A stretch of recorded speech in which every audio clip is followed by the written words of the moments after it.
पांडव निर्जला एकादशी व्रत कथा। निर्जला एकादशी का महत्व। एकादशी व्रत हिंदुओं में सबसे अधिक प्रचलित व्रत माना जाता है। वर्ष में 24 एकादशियां आती हैं, किंतु इन सब एकादशियों में ज्येष्ठ शुक्ल एकादशी सबसे बढ़कर फल देने वाली समझी जाती है, क्योंकि इस एक एकादशी का व्रत रखने से वर्ष भर की एकादशियों के व्रत का फल प्राप्त होता है। निर्जला एकादशी का व्रत अत्यंत संयम साध्य है। इस युग में यह व्रत संपूर्ण सुख भोग और अंत में मोक्ष कहा गया है। कृष्ण पक्ष और शुक्ल पक्ष दोनों पक्षों की एकादशी में अन्न खाना वर्जित है। निर्जला एकादशी व्रत कथा। निर्जला एकादशी व्रत का पौराणिक महत्व और व्याख्यान भी कम रोचक नहीं है। जब सर्वज्ञ वेदव्यास ने पांडवों को चारों पुरुषार्थ धर्म अर्थ काम और मोक्ष देने वाले एकादशी व्रत का संकल्प कराया था, तब युधिष्ठिर ने कहा, जनार्दन, ज्येष्ठ मास के शुक्ल पक्ष में जो एकादशी पड़ती हो, कृपया उसका वर्णन कीजिए। भगवान श्री कृष्ण ने कहा, हे राजन, इसका वर्णन परम धर्मात्मा सत्यवती नंदन व्यास जी करेंगे, क्योंकि ये संपूर्ण शास्त्रों के तत्वज्ञ और वेद वेदांगों के पारंगत विद्वान हैं। तब वेदव्यास जी कहने लगे, कृष्ण पक्ष और शुक्ल पक्ष दोनों पक्षों की एकादशी में अन्न खाना वर्जित है। द्वादशी के दिन स्नान करके पवित्र हो और फूलों से भगवान केशव की पूजा करे। फिर नित्य कर्म समाप्त होने के पश्चात पहले ब्राह्मणों को भोजन देकर अंत में स्वयं भोजन करे। यह सुनकर भीमसेन बोले, परम बुद्धिमान पितामह, मेरी उत्तम बात सुनिए। राजा युधिष्ठिर, माता कुंती, द्रौपदी, अर्जुन, नकुल और सहदेव ये एकादशी को कभी भोजन नहीं करते तथा मुझसे भी हमेशा यही कहते हैं कि भीमसेन एकादशी को तुम भी न खाया करो, परंतु मैं उन लोगों से यही कहता हूँ कि मुझसे भूख नहीं सही जाएगी।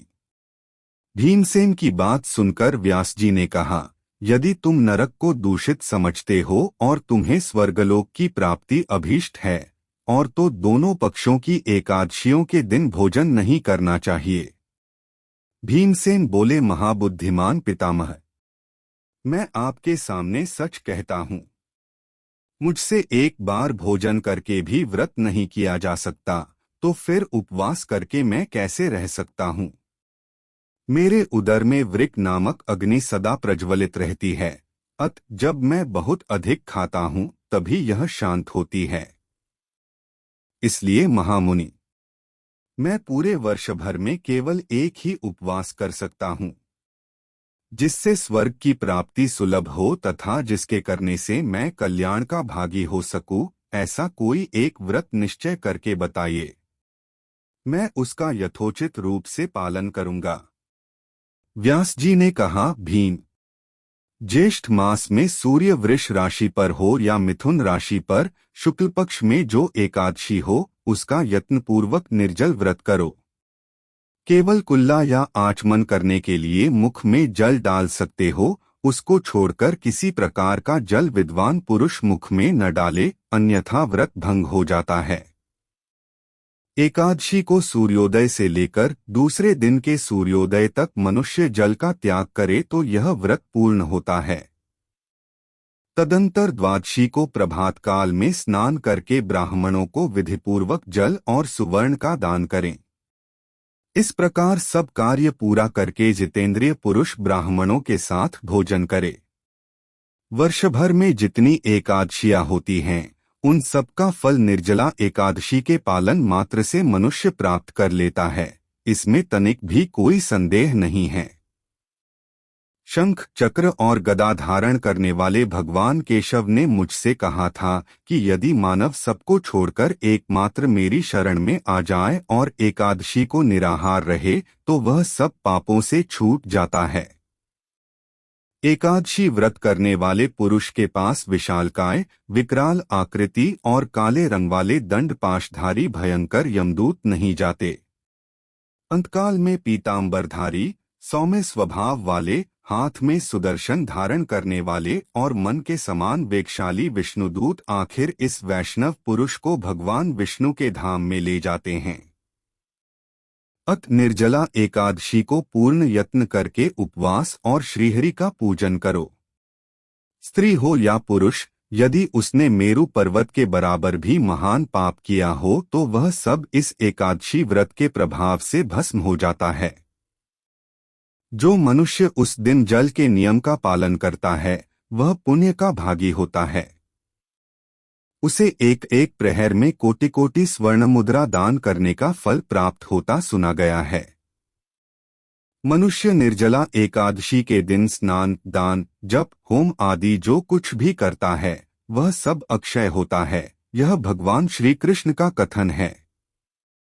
निर्जला एकादशी को विधिपूर्वक उत्तम रीति से उपवास करके मानव वैष्णव पद को प्राप्त कर लेता है। जो मनुष्य एकादशी के दिन अन्न खाता है वह पाप का भोजन करता है। इस लोक में वह चांडाल के समान है और मरने पर दुर्गति को प्राप्त होता है। जो ज्येष्ठ के शुक्ल पक्ष में एकादशी को उपवास करके दान करेंगे वे परम पद को प्राप्त होंगे। जिन्होंने एकादशी को उपवास किया है वे ब्रह्म हत्यारे, शराबी, चोर तथा गुरुद्रोही होने पर भी सब पातकों से मुक्त हो जाते हैं। कुंती नंदन, निर्जला एकादशी के दिन श्रद्धालु स्त्री पुरुषों के लिए जो विशेष दान और कर्तव्य विहित हैं उन्हें सुनो। उस दिन जल में शयन करने वाले भगवान विष्णु का पूजन और जलमयी धेनु का दान करना चाहिए अथवा प्रत्यक्ष धेनु या घृतमयी धेनु का दान उचित है। पर्याप्त दक्षिणा और भांति भांति के मिष्ठानों द्वारा यत्नपूर्वक ब्राह्मणों को संतुष्ट करना चाहिए। ऐसा करने से ब्राह्मण अवश्य संतुष्ट होते हैं और उनके संतुष्ट होने पर श्रीहरि मोक्ष प्रदान करते हैं। जिन्होंने शम, दम और दान में प्रवृत्त हो श्रीहरि की पूजा और रात्रि में जागरण करते हुए इस निर्जला एकादशी का व्रत किया है उन्होंने अपने साथ ही बीती हुई 100 पीढ़ियों को और आने वाली 100 पीढ़ियों को भगवान वासुदेव के परम धाम में पहुंचा दिया है। निर्जला एकादशी के दिन अन्न, वस्त्र, गौ, जल, शया, सुंदर आसन, कमंडलू तथा छाता दान करने चाहिए। जो श्रेष्ठ तथा सुपात्र ब्राह्मण को जूता दान करता है वह सोने के विमान पर बैठकर स्वर्गलोक में प्रतिष्ठित होता है। जो इस एकादशी की महिमा को भक्तिपूर्वक सुनता अथवा उसका वर्णन करता है वह स्वर्गलोक में जाता है। चतुर्दशीयुक्त अमावस्या को सूर्य ग्रहण के समय श्राद्ध करके मनुष्य जिस फल को प्राप्त करता है वही फल इसके श्रवण से भी प्राप्त होता है। भीमसेन, ज्येष्ठ मास में शुक्ल पक्ष की जो शुभ एकादशी होती है उसका निर्जल व्रत करना चाहिए। उस दिन श्रेष्ठ ब्राह्मणों को शक्कर के साथ जल के घड़े दान करने चाहिए। ऐसा करने से मनुष्य भगवान विष्णु के समीप पहुंचकर आनंद का अनुभव करता है। तत्पश्चात द्वादशी को ब्राह्मण भोजन कराने के बाद स्वयं भोजन करे। जो इस प्रकार पूर्ण रूप से पापनाशिनी एकादशी का व्रत करता है वह सब पापों से मुक्त हो आनंदमय पद को प्राप्त होता है। यह सुनकर भीमसेन ने भी इस शुभ एकादशी का व्रत आरंभ कर दिया। तब से यह लोक में पांडव द्वादशी के नाम से विख्यात हुई।